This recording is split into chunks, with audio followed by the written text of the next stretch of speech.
معادلات بخير. السلام عليكم. حاجی عطایی رئیس جان صدر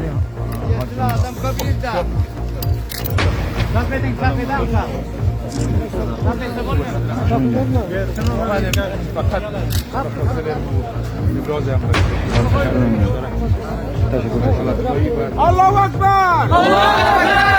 تکبیر.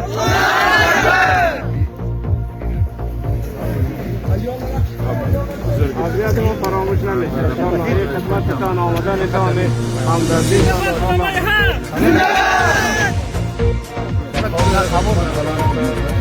اینمی ترکمانات که معذوریت گرفت ترکمانات زنده‌باد.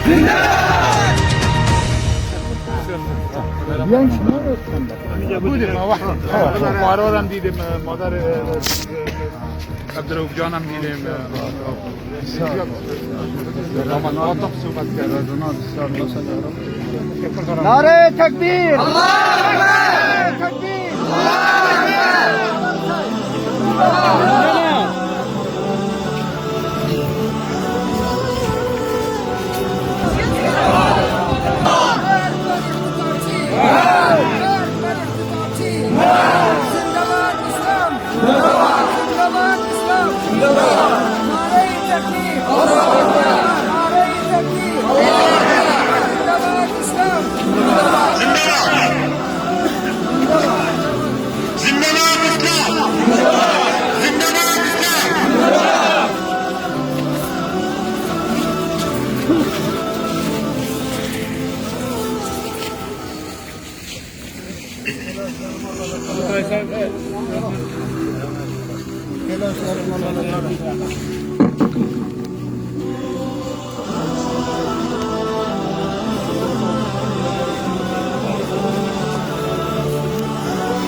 Başşakinden dualarınız hoş geldiniz, hoş geldiniz. Rahmetler hoş geldiniz.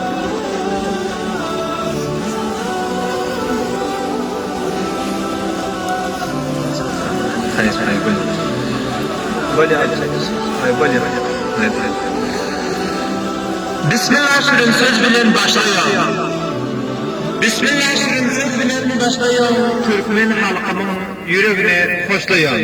Encimen gününde cemi coş olup Türkmen dilde öz sözümüne başlıyor. Benim amcam bir bölümde Mevla Said Abdurrahman'ın karşılaşıyor. Benim amcam bir bölümde yaşlıyımız Atay Said'den karşılaşıyor gösterisi işe görüp öz dilden sözlerini sizlere beyan etsinler. Atay Said.